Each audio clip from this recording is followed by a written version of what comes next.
Good morning, everyone. Happy Friday, and thanks for joining us for our weekly member spotlight at the Apartment Association. You'll have to bear with us. It's the morning after our big trade show last night, so if we stumble or we're moving a little slow, just forgive us. We're gonna do that. We're in this together this morning. So we hope everyone had a great time last night, and we look forward to some upcoming events that we'll talk a little bit more about at the end of this. Today I have Brad Slomsky here. I'm Rachel Gill with Court, and Brad is with Towne Properties. And Brad, if you want to tell us a little bit about your role at Towne. Yeah, absolutely. Thanks, Rachel. I'm an area manager for Towne Properties. I oversee all of our downtown apartments and Northern Kentucky apartments as well. I've been with Towne since July of 2017, so still kind of getting acclimated and considering myself a Cincinnatian, but I came from Columbus prior to in the industry. I'm sure we'll get into that more here in a little bit. Sure. Yeah. So how long have you been in the industry total? Oh, I started 2006 up in Toledo as a part-time leasing agent. I think we called it a community assistant at a student housing company with Edwards Community Student Housing. And the first month I was there, it was actually sold to American Campus Communities. Oh, wow. Okay. I stayed with them for a number of years before I started emerging into the industry full-time as a leasing agent in Perrysburg and Sylvania for probably 3 or 4 years before I made my way down to Columbus with Edwards Communities Management Company. Great. Yeah. And so you just moved from Columbus 2 years ago to Cincinnati? Yep. So I was, prior to coming to Cincinnati, I was the director of communities for a boutique real estate development company in downtown Columbus. We had properties mostly in the heart of downtown, but we had some out in New Albany and Gahanna area and stuff like that. But I was looking for a change, and at the time, circumstances in my life brought me to Cincinnati. So prior to coming here, I actually got my real estate license through education through Hondros College, and then I partnered with a brokerage, Sibsey Klein, out of Mason, where I was living at the time, and been with them for a couple years, and decided to make a change. I was driving from Mason to Columbus almost every day. Oh, wow. And on the best day, it was an hour and a half one way, and just, as anyone can imagine, that gets wearing on you. Yes. So I started looking at a number of different opportunities to get me to Cincinnati full time. And Towne just kind of fell right in my lap. It was a perfect opportunity for me, perfect timing for them, and some transitions and retirements that were probably in their near future that are kind of coming into fruition now. So I've been very blessed in my tenure so far with Towne. Great. Yeah. Timing is everything. Exactly. And Cincinnati just has a way of luring you in. It does. You've lived in enough cities, we can all agree Cincinnati is the best so far. Yeah, you would asked me that a year ago. I don't know if I would have agreed or I'd throw it a bone, but there's definitely an appeal to it, and it's something that you don't get just by visiting once or twice. But once you dig in some roots and start living in the Cincinnati and the community and the surrounding areas, you realize that there's an endless opportunity of things to do, whether it be just recreational or just the theater and the arts programs are so rich in the community that it's I love it. Not to mention our national sports teams. So good. It's awesome. Well, we're happy to have you here. Thank you. I wanted to mention too, not only are you a realtor and in your role at Towne, but you're also very active in the Apartment Association. Yeah. So if you want to talk a little bit about your role with Next Gen, I'm sure we would love to hear about that. Absolutely. So I was fortunate enough to be asked to be the co-chair of what was then the Champions Leadership Committee, a subcommittee of the Education Committee. Didn't know much about it, so I attended a couple meetings, kind of got an idea as to what the Champions Leadership was. And I think we all agreed that it had a very prestigious name, but it might have been a little bit, off-putting might be a strong word, but confusing, maybe to some, intimidating. Yeah, to some younger generations, people in the industry who are looking for avenues or routes to get involved in the Apartment Association and the industry. So a month or so back, we decided to take an opportunity to rebrand, if you will. And we decided just to stick with what NAA has, put forth as a committee as well, the Next Gen Committee. So we rebranded, and now we are, GCNKA Next Gen.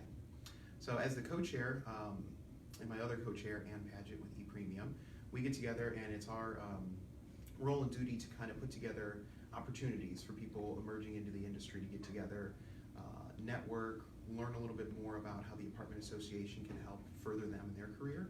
So we host different networking events, social activities all throughout the year. Our next one is April 24th. It's going to be hosted at the Red Apartments. Steal some notes here so I don't forget anything. Dan Pike, the Vice President with Assured Partners, is actually going to be speaking on the topic of renter's insurance and the requirement of it and why it's so important in our industry. It's a morning event, so it'll be hosted by First Choice Coffee, which is a new associate member with the Apartment Association. I was happy to see them in their booth last night. They're going to be hosting, just our typical breakfast, bread and some coffee. And it's 8:30 to 10:30 at the Red Apartments in Cincinnati here. Great. Yeah. What a great event. That actually leads into one of my next questions, which, especially being so active with Next Gen, is there any advice or a certain perspective that you would give anyone that's just coming into the industry? Yeah, absolutely. I think as you get to know people in the industry, you realize that not many people decided at a young age that I want to get into property management. I want to be a property manager, I want to be a maintenance tech, a regional manager, anything like that. We've all found our way or stumbled into this opportunity, and for a number of reasons, many people have found a love for it. And my advice to any younger generation who's just getting started in whatever your role or capacity would be is to don't be intimidated to dive right in. Don't be intimidated to speak up, and you will find very, very quickly that everyone around you, above you, next to you, has been in that exact same seat you are today.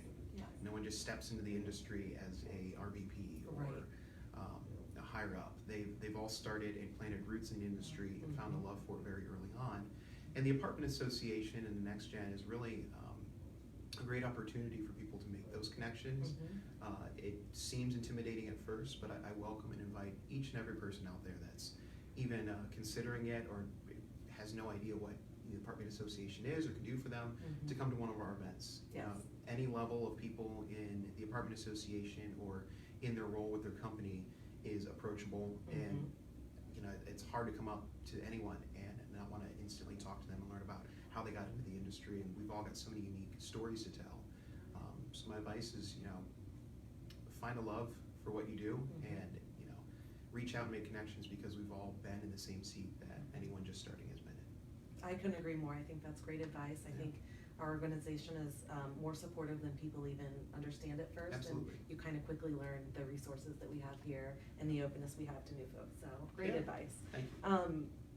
So do you have any memorable, or what is your most memorable property management story? We all have them. Yeah, you can really, anyone who's just getting in the industry, I encourage you to keep a journal, because you're going to have no shortage of stories that your friends and family are going to be like, there's no way that's possible.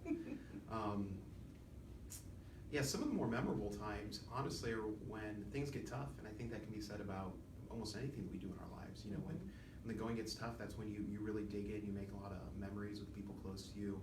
And some of mine were probably back in 2008 when the market kind of exploded. Yes. And I was bestowed with the responsibility of leasing up an A-plus community up in Sylvania, Ohio, just outside of downtown Toledo. We had 334 grade A townhomes and apartments that we had to get rented in this declining and kind of economic freeze. And there was no shortage of effort with myself and my coworkers, and I felt like we worked 24/7 for like 2 or 3 years straight just to get that property filled. And it would be a weekend where I would be off, and a coworker would call me and it's like, hey, I've got a prospect, I know you're off, can you stop down to the office? Because I typically lived on site back then. And there were a few times it'd be a thunderstorm, and I'd meet someone at 8:30 at night down to the office, and I'd be, here's a hard hat, and we take you out on site just to do anything that we possibly could to get that property rented up, and without sacrificing the integrity or the value of what we were trying to rent and sell these prospects. And yeah, I could go on, and some of them were some very trying times and difficult residents. It was a new product for the industry, or in that area, I should say. People weren't used to paying those rental rates. They weren't used to new apartments. They were used to the ones that have been there for decades, and the rates reflected thereof. So that was more of a memorable time in my industry. Sure. In my tenure so far. But yeah, some of the more memorable times too are anytime I've done a new property lease up, it comes with its own headaches and the stories that go around there. There were one time in 2012, I was doing a new build in close to campus in Columbus, Olentangy and 3rd. And I got a call. We hadn't even hired a maintenance team yet. It was our 3rd day of occupancy. And we had it scheduled out ironclad. We had 4 move-ins per day, like clockwork. And it was the middle of a polar vortex. I just got home after working like 16 hours, I feel like. And a resident called with frozen pipes. I'm like, I'm not gonna call anyone else. I'm gonna go out there and take care of myself. So went, got a circular saw and a hacksaw and a hair dryer and opened up the wall. Oh my gosh. Blew dry the pipes to get them up and working again, and stayed there for a couple hours just to make sure that everything was okay. Took a shower in the model, got ready, went right back to work without ever heading home. But you know, I feel like going back to people in this industry, I feel like there's no shortage of similar experiences and stories. That's what I was just thinking. Yeah, we all have them, and it's what makes what we do so much fun and relatable. I couldn't agree with that either anymore, because I feel like I have some similar stories. I remember teaching myself how to fix an AC. There were certain things that I knew how to do, and it's funny because to look back, I think about those things so fondly. And so when you're in it, it seems stressful and you don't realize the growth that you're having. But in hindsight, you think, wow, that's how we got where we are, and I'm so glad I had those experiences. Exactly. So that's really great. We're gonna shift over a little bit from the professional side and talk about you a little bit. Do you want to talk at all about the last book that you read? Or do you have a favorite? I do enjoy reading for professional development, which you know, some people do, some people cringe. Recently, I tasked all my property managers with assigned literature, which I think is a little bit new for them, because I think it's important to not only just be a boss or leader or mentor when it comes to relating to what we do at work, but just, you know, I really take a love for my team and want to help them achieve the goals they have, whether it be personal or professional. And I like to share some of the knowledge and the advice that I've gotten over the years, whether it be through reading or some of the mentors I've been fortunate enough to have to teach me things along the way. So I read, it was David Cottrell's book, Monday Morning Mentoring. I had my team read that, and we got together at a round table, and as I went out and delivered the book to all my property managers, I got the same eye roll. I'm like, oh my God, it's not reading. I think I saw one of your property managers the day they got that book out. Really? Okay. They weren't mad about it. They were pretty excited. Well, it was interesting because when we got together for a managers meeting, we were sitting around a big table, and we had an agenda to talk about financials and goals for the year and everything else, but we jumped right into the book, and there was ignition around the table. Everyone had something to say about what they got out of it, how they could relate to it, and they admitted that, like, I begrudgingly started a couple pages one night. Next thing I knew, I was a couple chapters in, and within a couple days, it was a very easy read. So that's the book that I've most recently read, and then before that, I think I read The Alchemist for like the third time. It's just a good one to go back to every once in a while. And then I saw a book. I was at the Covington bookstore right next to Roebling Row yesterday or the day before, and Dr. Brene Brown had a new book out, and the name escapes me right now, but I picked it up, and I'm eager to jump into that one. Yeah, those are always good ones. Yeah. So, well, I think I know which book I'm reading next, so thank you for that recommendation. Absolutely. Besides reading, what are some of your other favorite pastimes or hobbies? Yeah, I like to be outdoors. I know it's very generic, but as soon as the weather turns, very fortunate enough to have a really nice rooftop terrace and like little patio where I live with an unobstructed view of downtown Cincinnati. Oh, nice. So I just enjoy hanging out there, and any opportunity I can have to have friends over and family over just to sit outside, and we can see the fireworks from the Red Stadium or down the river. We can see all the festivals down in Newport right from my patio. And when I'm not doing that, I'm out either at a dog park with my dog or walking her around Mount Adams where I live. But I'm a huge foodie, and I'm a huge moviegoer. And one of my favorite pastimes, no judgment please, is to go to the movies by myself. Like, no judgment. I actually thoroughly enjoy reading up on a movie before I go and getting to know all the little tidbits and things to look forward to. I get there early, I make mental notes or even jot them down on my phone as I'm watching the previews of things I want to see next. And then afterwards, when I go home, half the time I look it up on YouTube and like behind the scenes stuff, or whether there's a roundtable discussion from the directors and the producers about inspiration for the movies. I thoroughly enjoy it. Yeah. And sometimes it's nice just to go and do it by yourself without distractions. Yeah. But that's not to say I don't go with friends and stuff too to see blockbuster hits and stuff like that. Sure. It's like a little personal treat. Yeah. A gift to yourself. Exactly. So, you've mentioned a couple of things, so we'll loop right back into what you were talking about. You mentioned your dog. Do you want to tell us a little bit more? Yeah. So I have the love of my life, a little blonde French bulldog. Oh my gosh. Her real name's Lilo, because oddly she reminded me of Stitch from Lilo and Stitch. But I didn't like the name Stitch, so we called her Lilo when we first got her. But ever since she was just a little tiny puppy, her nickname has been Pig, or Piglet, or Piggy, and she reminds you of one. She's always like making little snorting noises. She reminds you of a little potbelly pig. So now whenever she does something where she feels like she's in trouble, Lilo is like her trouble name. It's kind of like when you're growing up and your calling parents. your first and middle name. Yes, exactly. Yes. Whenever I heard Bradley Steven, I knew I was in trouble. I have the same look. So now whenever Lilo hears, or whenever Pig hears Lilo, she's like, oh my God, I did something wrong. He means business now. Exactly. But she'll be 8 in October, Mm-hmm. and I've been very fortunate with a lot of the companies I've worked for. Ever since she could essentially fit in the palm of my hand, I've taken her to work. Oh, Have a that's desk great. under my bed, and she'd stay there. Mm-hmm. My last role when I was in Columbus, I would literally stop by her corporate office in the morning, check my emails, let her go, and I would go out on site for 5-6 hours. Not even worry about her. She'd be running around from office to office. Come back and pick her up, and everyone loved her, would take care of her throughout the day. There's a couple dog beds throughout the office. It was very dog friendly. I don't think there are many people that would say that having a dog in the office would bring down morale. Right, I think it's exactly. a little boost. So, and then going back to movies, have you seen a favorite movie or a really good one lately, or do you have a favorite show that you like to watch?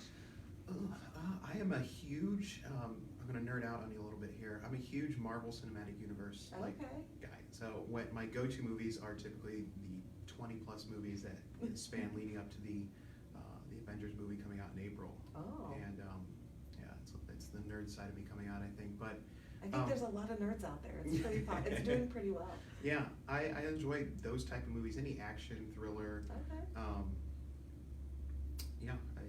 But every once in a while, I find myself bored, and on Netflix or Hulu, I dive into documentaries. It's a rainy Sunday morning. I'll put a log on the fire, get a cup of coffee, and I like to learn. I like to learn as much as I can, and documentaries seem to light my fire sometimes. So that sounds like an incredible Sunday morning. Yeah. So good for you. Thanks. And then you mentioned that you were a foodie. Any favorite restaurants around Cincinnati yet that you found, or? I can't say favorites. A foodie in the sense that I like to try new, and infrequently do I go back to the same place over and over and over and do the same thing. If I do go back to a place multiple times, I'm always trying something new on the menu.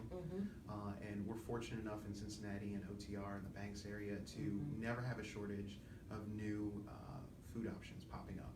In Covington, Newport, there's always new restaurants. I've got a short list usually in my head of places I want to try and get out, but nothing comes to mind. Okay. And then earlier on, you mentioned the sports teams here, so have you become a fan of local Cincinnati sports? Yes, I was very happy to see the Reds' victory over the Pirates yesterday, even though we were at the trade show. I was following along on my phone. I've found a love for going to Bengals games, Reds games. Went to a few FC Cincinnati games last year, which was way more fun than I thought I was going to have. Living in Columbus, I'd go to crew games all the time, and the atmosphere at the FC game was palpable.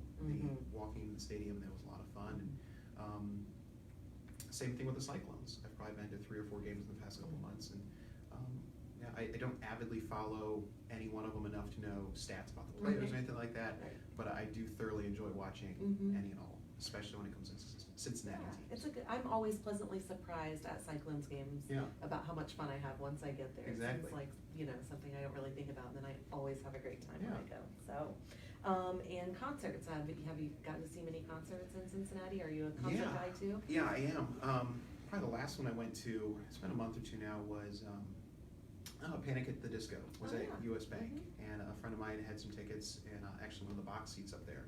So it was, I'm not going to turn that down. It was a catered event. Were we there together? We may have been. I think I'd rather be there. No, it was a fantastic concert, and I've seen Brendan a few times. One of my previous roles back in Columbus, one of the companies I worked for sponsored a concert venue. And it used to be LC Pavilion, now it's Express Live. And when I was with Lifestyle Communities, we had the opportunity to get essentially free concert tickets all the time. So there were a couple summers where I felt like every single week or weekend I was going to a concert. And I missed those times. But looking forward to Bunbury this year. My friend and I have VIP tickets already, so we're excited to see some of the bands in the lineup. So Awesome. And then if you wanted to talk any about your family, We'd love to hear what you have to share. Yeah, I am super excited. I have a small immediate family. I just have one sibling. I have a younger sister, but I'm super excited to announce that I'm going to be a nephew I'm going to have a nephew come August. So, Oh, that's exciting. yeah, my sister Megan and her husband Mason are expecting. My whole family's from the Lake Erie area. We grew up in a little town called Oak Harbor, which is like halfway between Cedar Point and Toledo. Oh, okay. And then in 2012, I'd already moved down to Columbus. My parents moved out to Kansas City, Missouri. Oh, And wow. my sister just graduated college, and she hadn't lined up a job as a teacher yet, so she took a leap of faith, went with them, and found love and happiness, and ready to start their family out there. So I'm super excited for them. I hope to go see them. My parents are actually driving in to spend Easter with me, so I get to see them here in a couple weeks. So Good. yeah. Sounds like your family's been really blessed with timing. Yeah, So exactly. that's a great thing. Thank you. Well, Brad, that's all the questions I have. Thank you so much Yeah, for it's meeting been with my us pleasure. today. We were kind of joking before about getting together the day after the trade show. And I think we did okay. So thank you all for joining in and watching us. As Brad mentioned, there are some Next Gen events coming up. And if there are any of you that are interested in being interviewed here at the Apartment Association, we're really encouraging y'all to participate. The newer you are, the better. We just want to get to know everyone out there. There are some more upcoming events, particularly the 5K. If you want to check into any of that, be sure to look at our social media, contact us here at the Apartment Association, and we hope you all have a great weekend. Thank you.